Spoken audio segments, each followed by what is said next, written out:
मिला बुक मिलाइए आप लोग।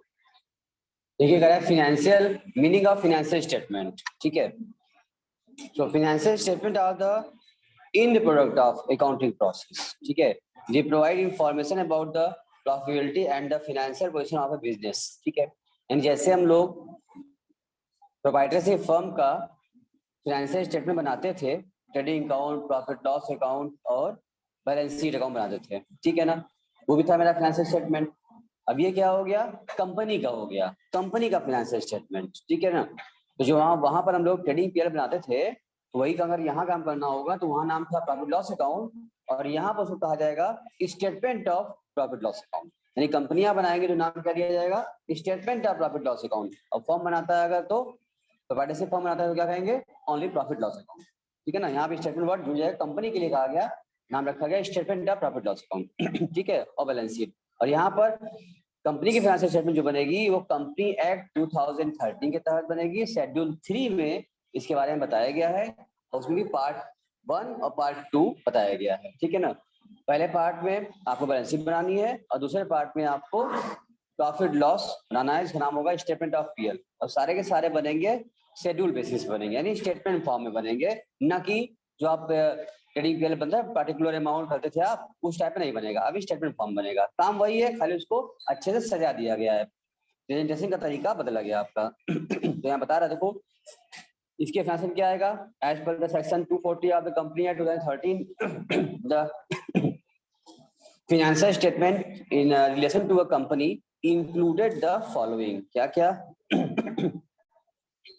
first a balance sheet as at the end of the financial year, a statement of profit loss for the financial year, cash flow statement for the financial year, और statement of change in equity if applicable, and explanatory notes। यानी इतने चीजें आपको company act 2013 के तहत financial statement company के यहाँ बनानी पड़ेगी।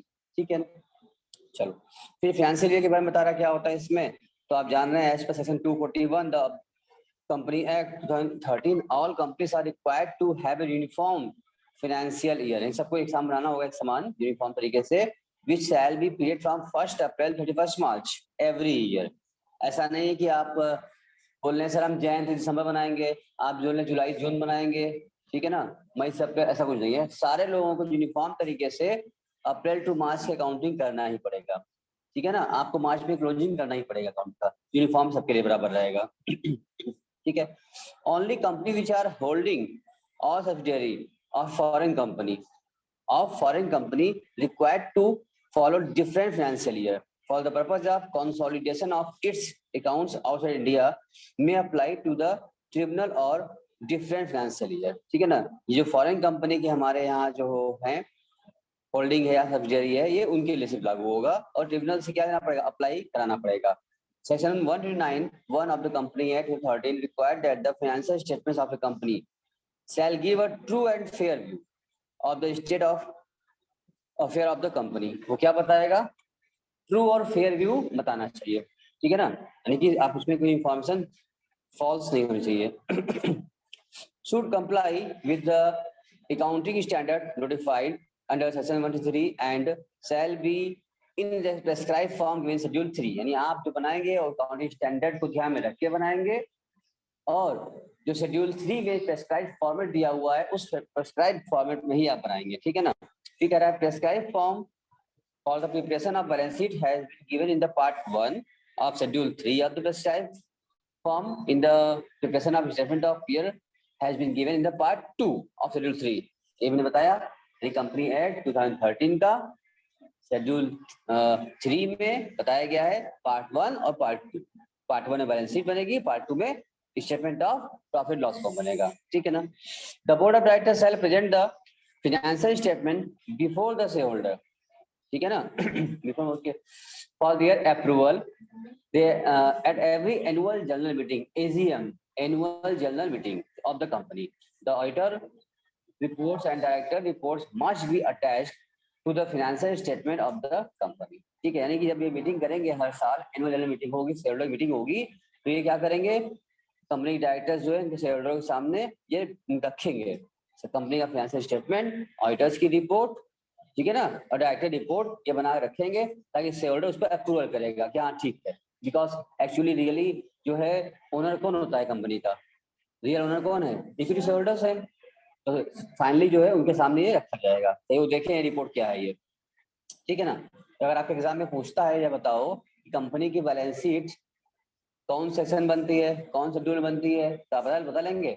मतलब ऑप्शन दे दिया कि कंपनी की balance sheet, company balance sheet is prepare under schedule of 2, 3, 4, 5, क्या लगाएंगे आप, सी लगाएंगे। फिर उसमें पूछेगा आपका कौन सा एक्ट लगता है, 2013, 14, 15 या 56, आप 13 बताएंगे।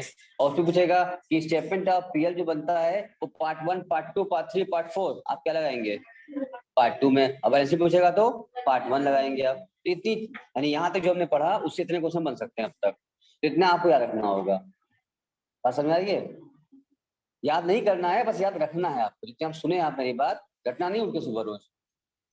जो कंपनी एक्ट है, 13 है, शेड्यूल 3 है, पार्ट 1 है, पार्ट 2 है, रटना नहीं है। आप सुन लिए, आपको समझ में आ गया होगा, आप सुनाएगा, आप आराम से कर सकते हैं इसमें। फिर objective of preparing financial statement, क्यों बनाते हैं फाइनेंशियल स्टेटमेंट, क्या उद्देश्य है बनाने का, क्या सभी लोग पागल हो गए लगे शेम बनाने, क्यों बनाए, क्या उद्देश्य बनाने का भाई, to present true and fair view of financial performance, that is profit loss of the business, business profit हुआ या लॉस हुआ, ये एक्चुअल पता करने के लिए हमें इसको बनाना ही पड़ेगा।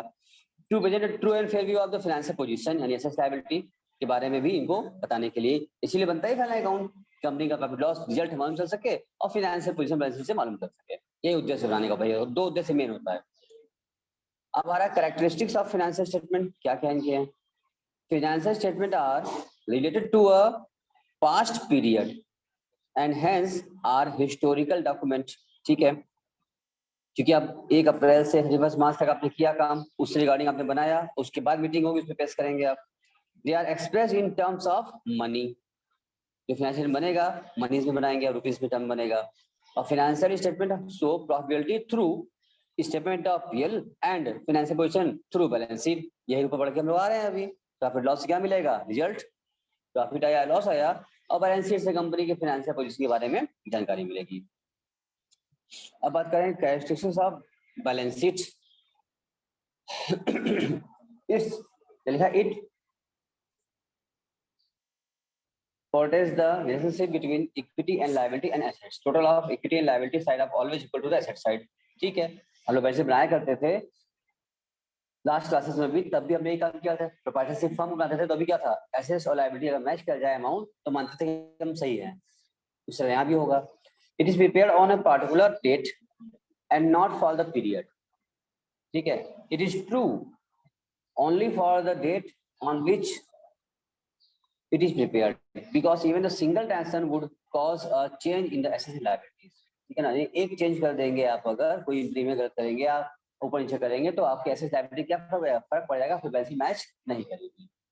It shows the financial position of the business according to the going concern concept, मतलब बैलेंस शीट बना रहे हैं क्या सोच के बनाए हैं, कि अभी मेरा आखिरी बार बना रहे हैं बैलेंस शीट या अगले साल बिजनेस काम चलेगा, आगे भी चलता ही रहेगा, ठीक है ना। क्योंकि हम लोग अकाउंटिंग स्टैंडर्ड 1 में पढ़े थे, अकाउंटिंग स्टैंडर्ड 1 था ना, फंडामेंटल अकाउंटिंग एग्जाम्पशन था, उसमें बताया गया था क्या कहते हैं फंडामेंटल 3 थे ना, fundamental accounting exemption, disclosure of accounting policy AS1 जो हम लोगों ने पढ़ा था, याद आ रहा है, मैंने बताया था ना, 1 में क्या था, गोइंग कंसर्न, एक्रूअल और कंसिस्टेंसी, ये तीनों क्या थे, फंडामेंटल अकाउंटिंग एग्जाम्पशंस थे AS1 के रिगार्डिंग। इसका मतलब ये भी वही चीज यहाँ से उठाया जा रहा है, ये भी कहा जा रहा है गोइंग कंसर्न, यानी कि हम जो वैसे बनाए क्या सोच के बनाए हैं कि क्या हम आखिरी में बना रहे हैं, अब वैसी कंपनी बनेगी, कंपनी की कंपनी बंद होने वाला है, नहीं, हम गोइंग कंसर्न इसी पर मान रखते हैं, कंपनी आगे भी चलेगी, अभी चलता रहेगा, काम चलता रहेगा।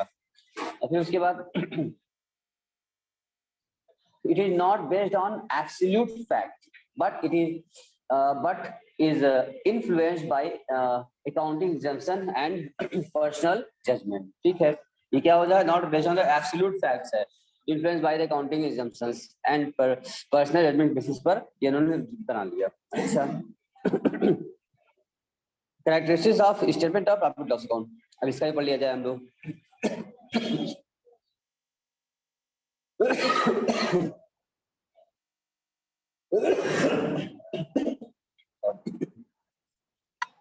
First, it measures the revenue and expenses of an enterprise for a particular period in order to determine the profit earned or loss suffered during the period. ये आप रेवेन्यू और इनकम के बारे में बताएगा, एक्सपेंसेस के बारे में, प्रॉफिट हुई साल भर में या लॉस हुआ आपको, इसके बारे में डिस्कस करेगा profit loss account. It is prepared for a particular period not for date. ठीक है ना, ये क्या बनेगा, एक पीरियड बनाया जाएगा. It is prepared for a past period and hence historical. यही वही लाइन होगी जो बेंच पढ़ के आए थे. 1 अप्रैल शुरू किया था, 31 मार्च खत्म किया था, उसका अब जाके रिपोर्ट दे रहे हैं. अभी फ्यूचर में क्या होने वाला है उसका थोड़ी बना रहे हैं, जो काम कर चुके हैं उसका बना रहे हैं. ठीक है.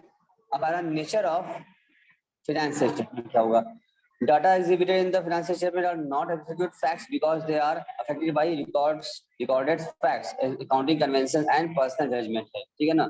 आप जिसने अकाउंटिंग कर रखा है, बिल वाइज डाटा वाइज रखा है, ठीक है ना, अकाउंटिंग कराया है तो अपने हिसाब से अकाउंट मेंटेन किया है और सब डिपेंड है आपका एविडेंस के तौर पर, बिल के हिसाब से, वाउचर के हिसाब से डिपेंडेंट है.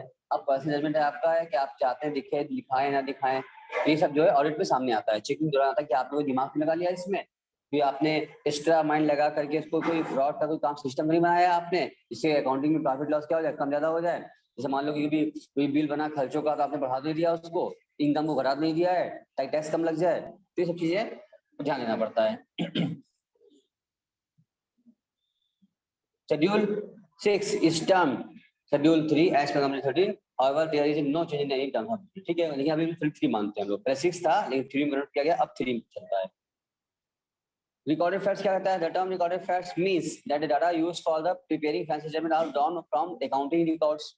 For example, figure relating to the cash in hand, cash at bank, trade receivable, government जो भी बैलेंसिंग है आपने जो अकाउंटिंग बुक्स में लिखा है उसी बेसिस पे बनता है.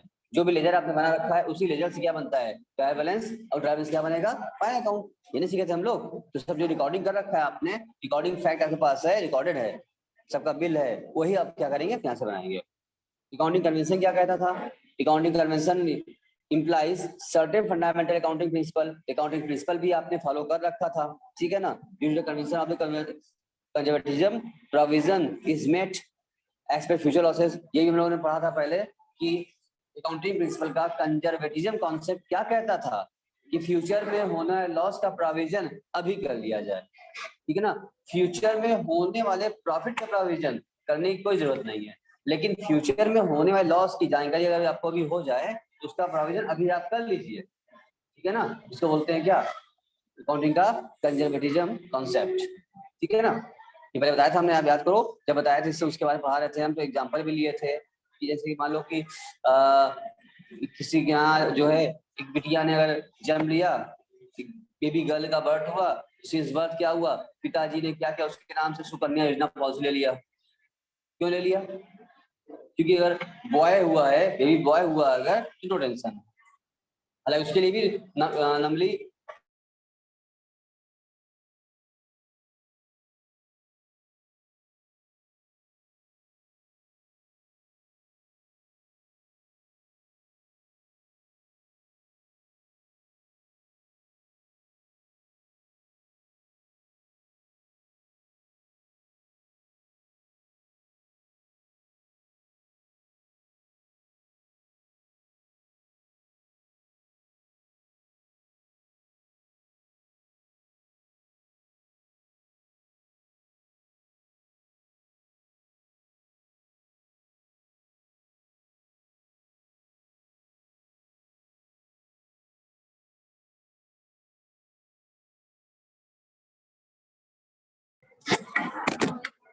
आइए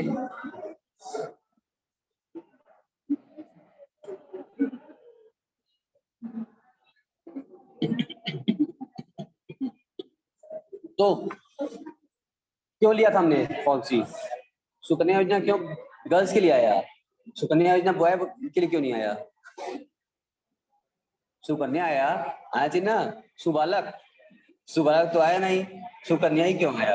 क्योंकि जान रहे सभी लोग कि फ्यूचर में 22 साल 25 साल के बाद एक हैवी खर्चा आने वाला है. ठीक है ना. पिताजी समझ गए हैं, इसलिए उसके लिए क्या करना पड़ेगा, प्रोविजन अभी से करना पड़ेगा खर्चे, ताकि वो दिक्कत ना आए बाद में. ये क्या है, ये इश्यू कहते हैं, this is the conservative concept of accounting. उसके हिसाब से ही प्रोविजन बना होगा, यहाँ फिट किया गया होगा. और यहाँ पर्सनल जजमेंट क्या होता है? Even through certain accounting convention are followed while preparing the financial statement, still personal judgment of the accountant plays a decisive role accounting. अच्छा. For example, the accountant has to decide whether the assets is to be depreciated on straight line basis, written down value method or some other method. He is to apply his personal judgment, deciding the rate of depreciation also.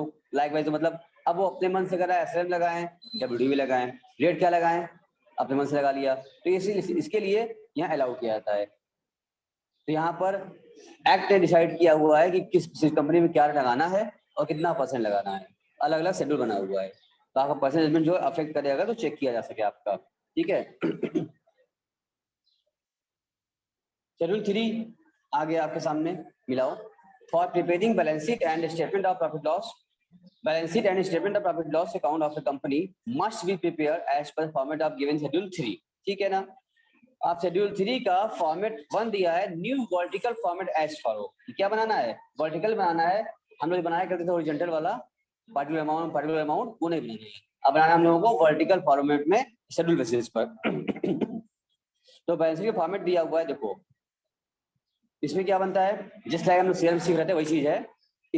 Particular, note number और current year का, उसके बाद figure at the end of the previous year का 2 साल का account बनेगा. Equity liability में हम डालेंगे जब लिखेंगे शेयर होल्डर फंड. ठीक है. और शेयर होल्डर फंड हेडिंग को पहले में आएगी इक्विटी लायबिलिटी में. उसके अंदर क्या आएगा? Share capital, reserve and surplus, money received against share warrant. याद आ रहा है आप लोगों को? हमने बताया था आपको शेयर वारंट क्या होता है ना. Share capital, reserve surplus, share capital में इक्विटी और प्रेफरेंस दोनों आ जाएंगे. रिजर्व सरप्लस में कंपनी का प्रॉफिट लॉस वगैरह, सिक्योरिटी प्रीमियम वगैरह या जनरल रिजर्व, अदर सारे रिजर्व इसी में आ जाएंगे. डीआरआर, सीआरआर जितने बनेंगे सब यहाँ आ जाएंगे. और money receive against share warrant भी यहीं पाएगा जो बताया था आपको. Share application money pending allotment, यानी ऐसा पैसा जो पैसा आ गया है अभी अलॉटमेंट नहीं किए हैं, वो पैसा कंपनी के पास है, वो भी कंपनी लायबिलिटी शो करेगी. फिर हेडिंग बनेगी non current liability. Non current में क्या क्या आएगा सर?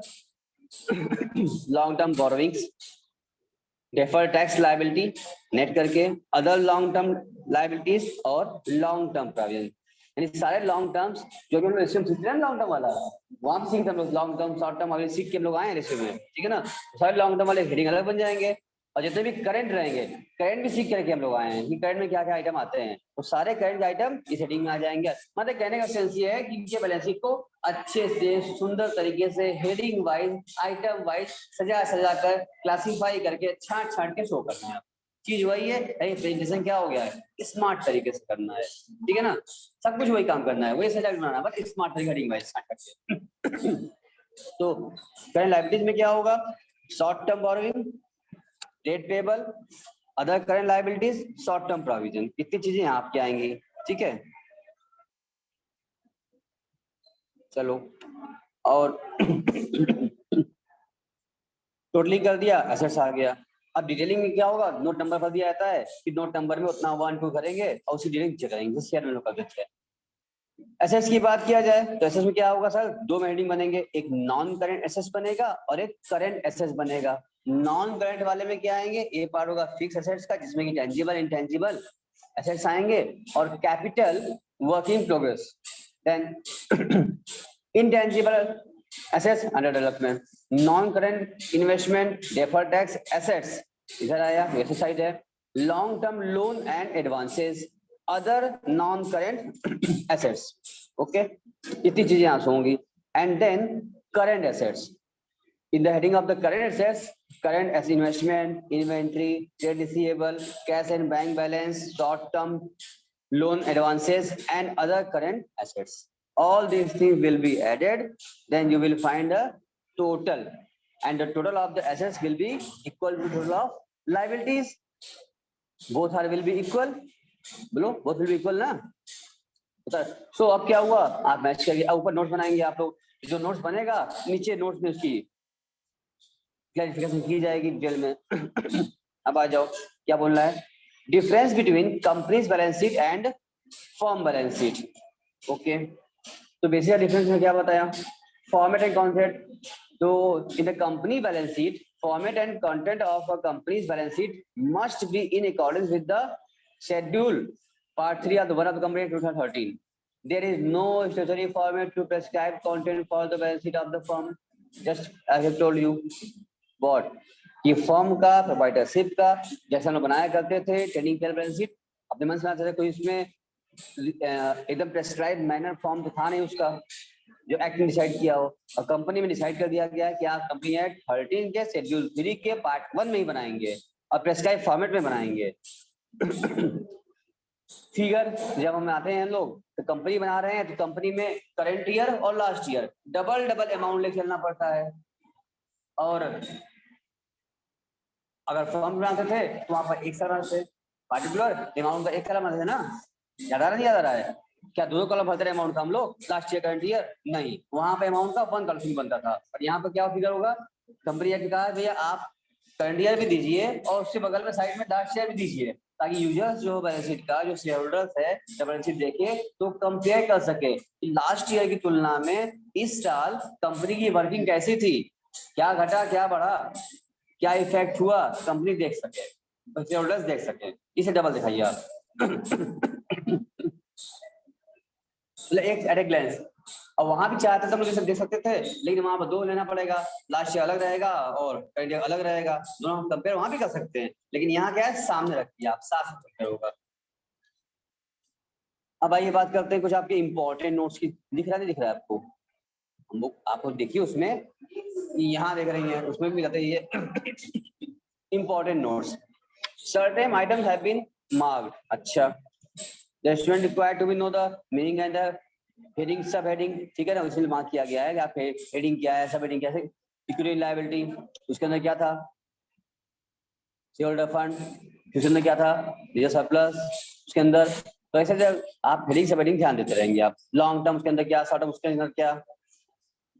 अब यहाँ बता रहा है कि general instruction for business balance sheet में an asset shall be classified as current when it satisfy any of the following criteria। ठीक है ना, इनका कहना है कि asset shall be classified as current, वो एसेट्स करेंट तभी कहलाएगा जो कि क्या करेगा, सेटिस्फाई करे any following criteria, is expected to be realised in or is intended for sale for consumption in the company normal operating cycle. देखिए company जो काम करता है परचेज सेलिंग का, उसका एक नॉर्मल साइकिलिंग होती है, गुड्स परचेज करके आया उसको सेल कर दिया, पैसा फिर परचेज किया फिर सेल कर दिया, ये टर्न होता है, साइकिल चलती रहती है, उसके अकॉर्डिंग आप काम करते हो। It is held primarily for the purpose of being traded. आपने कोई गुड्स परचेज किया हुआ है सेल करने की नियत से, तो उसको ना परचेज बोलोगे और सेल करोगे। आपने कुछ परचेज किया हुआ है यूज करने के लिए, ठीक है ना, जैसे अगर आपने फर्नीचर परचेज किया है, टेबल परचेज किया है यूज करने के लिए, तो ये क्या है, आपका गुड्स माना जाएगा? नहीं, ये आपका एसेट्स माना जाएगा। लेकिन आप फर्नीचर वाले हो तो आप फर्नीचर परचेज करते हो, फर्नीचर सेल करते हो, तो ये क्या फर्नीचर क्या माना जाएगा आपके लिए, गुड्स माना जाएगा। तो ये बताया गया है कि आप प्राइमरी जो यूज कर रहे हैं गुड्स को, वो ट्रेडिंग के लिए होना चाहिए, यूज होना चाहिए, आप तभी बिजनेस माना जाएगा और वो करंट माना जाएगा। वरना वो अगर यूज पर्पज के कर लोगे तो करंट है, अगर नहीं करते हो और यूज पर्पज के करोगे, सॉरी यूज करोगे तो एसेट बन जाएगा, जब एसेट बन जाएगा तो करंट हो रहेगा नहीं। आगे, it is expected to be realized within 12 months after the reporting date। Reporting date से 12 महीने के अंदर क्या हो जाना चाहिए, वो कम का हो, पीरियड का हो। अगर 12 महीने से ऊपर का हो जाएगा तो क्या मानेंगे उसको हम लोग, लॉन्ग टर्म कहेंगे, और लॉन्ग टर्म की करंट होगा नहीं, ठीक है ना। शॉर्ट टर्म करंट होता है, शॉर्ट टर्म क्या होता है, 12 महीने से कम का है तो शॉर्ट टर्म है। Okay, next, all assets all other assets shall be classified as non current। क्या क्या भाई नॉन करंट में आता है, any operating cycle is the time between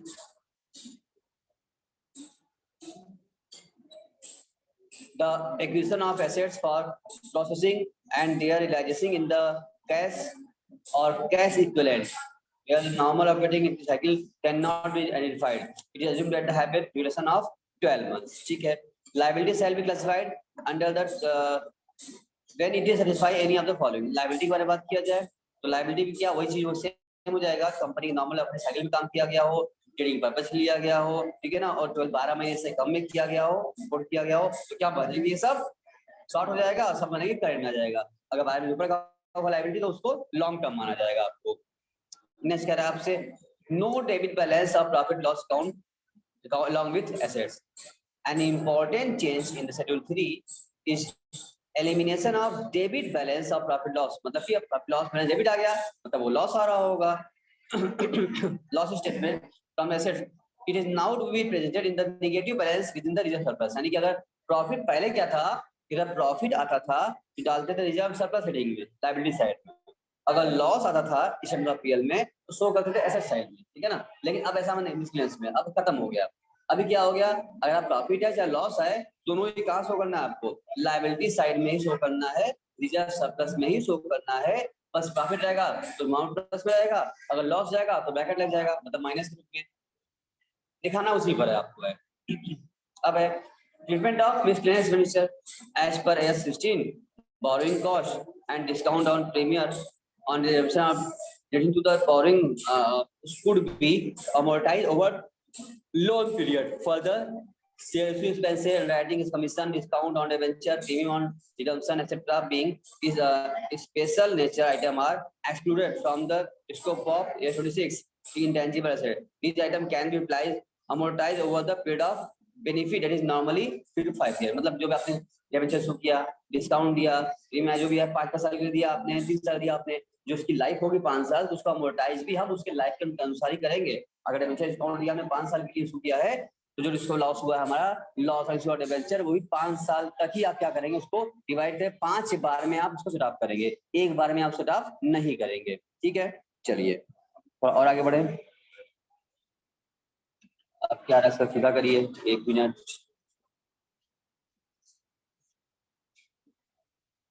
चलो ठीक कह रहा है 6 पॉइंट में कहा कि द शेड्यूल कहाँ गया, दिख रहा है, the schedule 3 has eliminated the concept of schedules and hence for such information is to be furnished in terms of notes to account। ठीक है ना, तो सबको notes to account भी देना पड़ेगा हमको।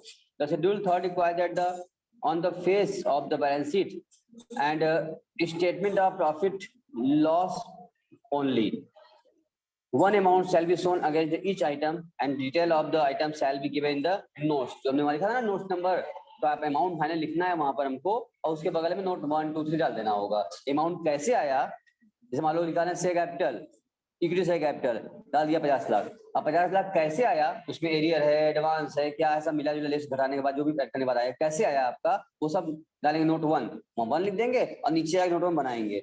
तो डिटेलिंग क्या होगी, नोट्स थ्रू होगी, और ऊपर बैलेंस शीट में क्या होगा, सिर्फ एक फाइनल अमाउंट जाएगा।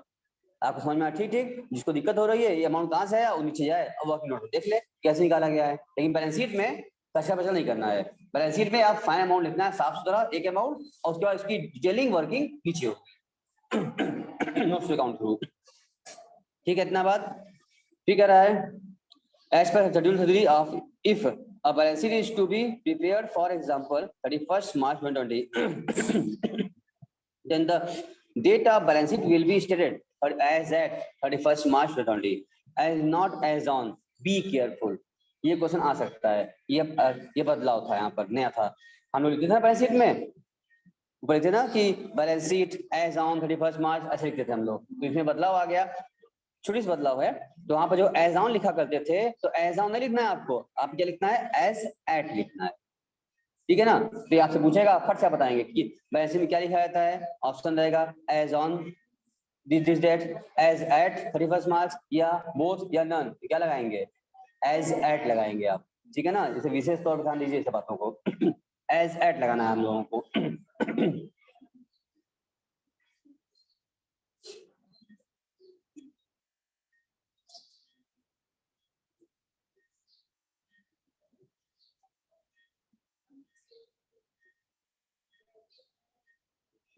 चलिए थोड़ा और आगे बढ़ जाते हैं, सीधा करिए। हाँ, अब देखो इसमें आ रहा है, थोड़ा डिटेलिंग करना चाह रहा है ये, और डिटेल हम देख रहे हैं हम लोग थोड़ा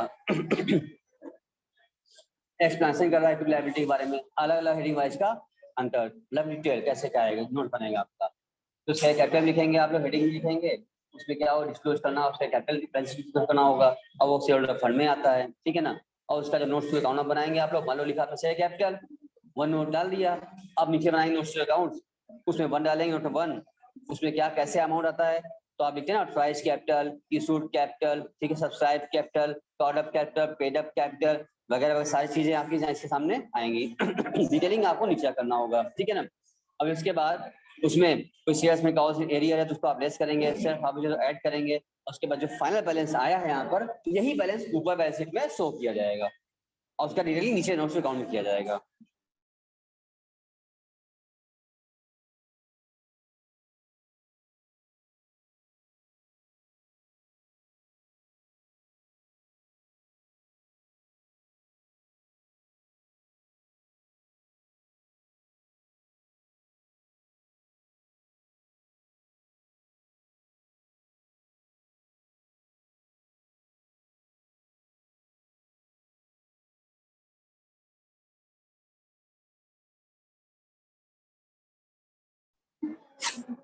चलिए जनक बोल रहा है रिजर्व एंड सरप्लस के बारे में, तो capital reserve, capital consumption reserve (CRR), security premium reserve, it shall be used to write up the terms under section 2 of the company act holding balance if any will be shown under the head of your surplus। सबको ऐसा यही आ जाएगा। अब ये amount कैसे आया, आप heading डाल दिए हैं, उसका अमाउंट निकालना हो, बैंक नोट्स को बनाएंगे आप लोग, और बताएंगे कि प्रीमियम पैसा कहाँ से आया है, यूज किया तो कहाँ यूज कर लिए हैं, और कितना बैलेंस बच गया है, जो फाइनल अमाउंट बचेगा वही यहाँ पर शो किया जाएगा, ठीक है ना। और यहाँ आपको बताया गया है, एक इंपॉर्टेंट पॉइंट फिर आ गया कि under section 52 of the company act 2013 security premium to be utilized, security premium can be utilized for the following purpose। यानी आपको यहाँ बताया जा रहा है कि सिक्योरिटी प्रीमियम का यूज कहाँ कहाँ किया जा सकता है। ये एक बहुत ही इंपॉर्टेंट क्वेश्चन है, अक्सर पूछा जाता है। बताइए यूजेस ऑफ सिक्योरिटी प्रीमियम, जो आपने कंपनी प्रीमियम लिया हुआ है, कंपनी इस प्रीमियम का यूज कहाँ कहाँ करेगा, कैसे कैसे करेगा, कब कब करेगा। यूजेस ऑफ सिक्योरिटी प्रीमियम यह बताया गया आपको। पहला, for issuing fully paid bonus share, company security premium का यूज, जो पैसा आया है उसका यूज क्या करेगा, फुली पेड बोनस शेयर के लिए कर सकता है, सेक्शन 52 कहता है। For writing off preliminary expenses के लिए कर सकता है, या for writing off issue expenses of writing commission discount और अलाउड इशू, और for providing premium payable on redemption of preference shares of debenture. इन जगहों पर कंपनी क्या करेगा, सिक्योरिटी प्रीमियम का यूज करेगा। तो आपको कैसे पूछेगा, आपको आंसर पूछेगा कि एस नॉट लगा पूछेगा आपसे एग्जाम में, बी केयरफुल। आपसे पूछेगा कि बताइए फॉलोइंग 4 ऑप्शन में से किस ऑप्शन में सिक्योरिटी प्रीमियम का यूज नहीं किया जाता है। नॉट लगा के जो क्वेश्चन बनाते हैं ना, उसमें थोड़ा बच्चे कंफ्यूज हो जाते हैं कि नॉट लग गया, ठीक है ना। तो नॉट लगाएगा, बस पूछेगा आपसे बताओ इसमें से कौन सा ऐसा ऑप्शन है जिसमें कि सिक्योरिटी प्रीमियम का इस्तेमाल नहीं किया जाता है। चलो समझे देगा। अब आपको पहचानना होगा कि 3 में ऐसा रहेगा, जो इसी में 3 रहेगा जिसमें यूज होता है, एक पे क्या रहेगा, एक अलग से रहेगा, ठीक है ना, अलग से रहेगा। तो आप तुम पकड़ लेंगे अच्छा अच्छा इसमें नहीं होता है, तो कब पकड़ेंगे जब आप जानते रहेंगे। यहाँ क्वेश्चन बनेगा आपका इस तरीके से, नॉट लग पूछेगा आपसे। इन जगहों पे ये लोग यूज करते हैं, ठीक है। चलो जा करिए 1 मिनट, चलिए। और फिर क्या होगा अगला है for buyback of its own, for buyback of its own, हाँ, ओन शेयर्स और other securities under section 68, debenture redemption reserve बनाने में, रीवैल्यूएशन रिजर्व करने में, देख रहे हो कितना यूजेस उसके हो गए हैं, और रीवैल्यूएशन रिजर्व बनाने में, शेयर्स ऑप्शन है आउटस्टैंडिंग अकाउंट, ठीक है ना। It is a form of the employee compensation where employee offered an option to apply the get an allotment company share at future date at a specific price which is usually sufficiently below the market price on the share, ठीक है। On other reserve से के लिए restricted to general reserve only, ठीक है ना। और surplus के तौर पर balance statement of PL after appropriation dividend bonus से जो पैसा बचता है वो आपका आजा शेड्यूल उसमें आएगा, यानी कि बचा आपका प्रॉफिट लॉस का बैलेंस बताएगा, क्रेडिट बैलेंस बताएगा, जो कि रिजर्व सरप्लस के हेडिंग में जाएगा। Schedule 3 does not provide the preparation of profit and loss appropriation account. This means the appropriation should be presented in the notes to account. जैसे हम लोग वहां पार्टनरशिप में करते थे ना, पार्टनरशिप में PL account, circular expropriation account, यहाँ पर नहीं बनता। यहाँ पर क्या बनता है, सीधे बनता है statement of PL notes. PL account appro नहीं बनता यहाँ पर, तो एप्रो वाला काम भी क्या होगा, नोट्स टू अकाउंट्स किया जाएगा, अलग से बनाया जाएगा। फिर आ रहा है debit balance of statement of profit loss account. अभी हमने बताया आपको, अगर डेबिट बैलेंस आपको आता है मतलब वो लॉस का होगा, और उसको क्या करना होगा, आपको रिजर्व सरप्लस के हेडिंग में ही शो करना होगा, और ऐसे शो नहीं करना है। भले वो निगेटिव में आ रहा है, प्रॉफिट में आया है तो प्रॉफिट टॉप रहेगा, अगर ये लॉस स्लोप में आ रहा है तो आपको इस रिजर्व सरप्लस हेडिंग में ही शो करेंगे, आप उसको ब्रैकेट लगाएंगे, मतलब कि निगेटिव फिगर माइनस के तौर पर, और जब टोटलिंग करेंगे माइनस जाएगा वहीं पर। चलिए थोड़ा और आगे चला जाए। क्या हुआ संजीता? चलिए अब आपके सामने आ रहा है एग्जामिनेशन नोट्स आ गया। अरे सर, तो अभी तक हम लोग क्या कर रहे थे, अभी तक हम लोग फालतू चीज पढ़ रहे थे क्या? एग्जामिनेशन नोट्स अभी आया, तो पहले ही पढ़ लिए होते हम लोग। नालायक, जितना पढ़े हो ना वही चीज यहाँ फिर काम आएगा, ठीक है ना, उसी बेसिस पर ये पूरा समझ में आएगा जितना पीछे पढ़ना हुआ है। एवं ऐसे क्लासिफिकेशन दिया हुआ है, यानी कि दिया ना, non current liabilities, non current liabilities shall be included. नहीं दिखा? पलटो, पेज पलटो, दिखेगा आगे तुमको एग्जामिनेशन नोट्स लिखा। पेज को पढ़ते जाओ, अपनी बुक का, ये आप ही की बुक का है, आप पेज पढ़ते जाइए आपको दिख जाएगा एग्जामिनेशन नोट। मिला? और आगे, और आगे बढ़ो।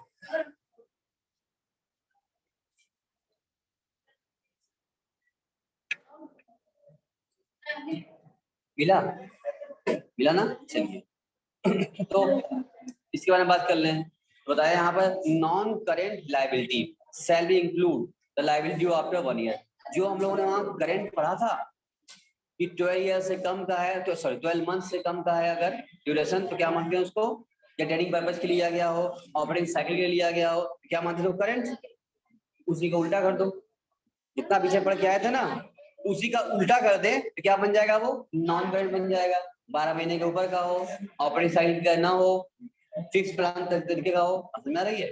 देखो लॉन्ग टर्म क्या हो गया, such debenture, bonds, premium redemption debenture, term loan, bank loan, ठीक है ना, from private loan, public deposit, ये सब क्या आ रहा है, मोर देन 1 ईयर, ठीक है ना, 12 मंथ से ऊपर का है। और deferred tax liabilities, long term provision क्या हो रहा है, वो लॉन्ग टर्म प्रोविजन क्या क्या है, एम्प्लॉय बेनिफिट क्या है, फॉर फंड क्या है, फॉर गारंटीज क्या है, मोर देन 1 ईयर का है, क्या माने सब नॉन करेंट लायबिलिटीज है। बिफोर रहेगा तो क्या मान लेंगे, उस 12 के अंदर रहेगा तो करेंट हो जाएगा, 12 के ऊपर का है तो लॉन्ग टर्म बन गया, ठीक है। अब वही चीज है, current liabilities shell include the liability due with, पीछे हम लोग पढ़ के ही आए हैं अभी तो। और करंट लायबिलिटी में क्या क्या आता है आइटम, ये भी जस्ट हम लोग पढ़ के आए हैं, ठीक है ना, ठीक है। और अदर करंट लायबिलिटी क्या क्या हो सकता है, current maturity of long term debt, interest accrued but not due, और ये क्या होता है, देखो मान लो कि हमारे पास कोई, हमने कोई पेमेंट करना है, लोन लिया है 3 साल के लिए, after 3 year we have to pay, ठीक है। तो ये क्या है, लॉन्ग टर्म की शॉर्ट टर्म, 3 साल के लिए बैंक से लोन लिया हमने, ये लॉन्ग टर्म हुआ शॉर्ट टर्म हुआ, लॉन्ग टर्म हो गया, लॉन्ग टर्म चलेगा। लेकिन मान लो कि अब 2 साल बीत चुका है, ठीक है, और अभी इस साल में जो हम खड़े हैं, अब यहाँ से हो सकता है डेट वाइज अभी 8-9 महीना बस और बचा है, 8-9 महीना बाद जो है, मतलब 2 साल 3 महीना बीत चुका है, 8-9 महीने में 3 साल पूरा हो जाएगा। आज इस साल अभी 9 महीने बिफोर बैलेंस शीट बनाए जा रहे हैं हम लोग, ठीक है ना। फिर अब भले ही वो लॉन्ग टर्म है, लेकिन अभी बैलेंस शीट रिपोर्टिंग डेट से अब 9 महीने बाद उसकी मैच्योरिटी हो जाएगी, ठीक है ना। तो यहाँ आज देखेंगे हम लोग कि अगर with in the year maturity होने वाली है, तो ऐसा कोई लॉन्ग टर्म डेट जिसकी with in the year maturity होने वाली है, तो उसको भी क्या माना जाएगा, अब शॉर्ट टर्म, उसको भी क्या मान लेंगे हम लोग, करेंट मान लेंगे, शॉर्ट टर्म मान लेंगे। क्यों? क्योंकि मैच्योरिटी क्या होने वाली है, 3 साल था, 3 साल पहले था ना, 2 साल बीत चुका है, अब कितना बचा है आज से, 8-9 महीना बचा है, या विद इन द ईयर बचा है, तो उसको भी क्या मान लिया जाएगा, शॉर्ट टर्म। वही लिखा है पहला वाला, current maturity of the long term debt, first में लिखा था, कोई लॉन्ग टर्म डेट चला रहा है, लेकिन उसकी मैच्योरिटी क्या होने वाली है, अब ये इस साल होने वाली है करंट में, तो उसको भी क्या मान लेंगे, भले वो लॉन्ग टर्म था बट मैच्योरिटी होने वाली है, उसको मान लेंगे करंट। ये बात समझ में आ गई आप लोगों को? चलिए आगे। नहीं दिख रहा है क्या, बोलिए, नहीं मिला अभी आपको?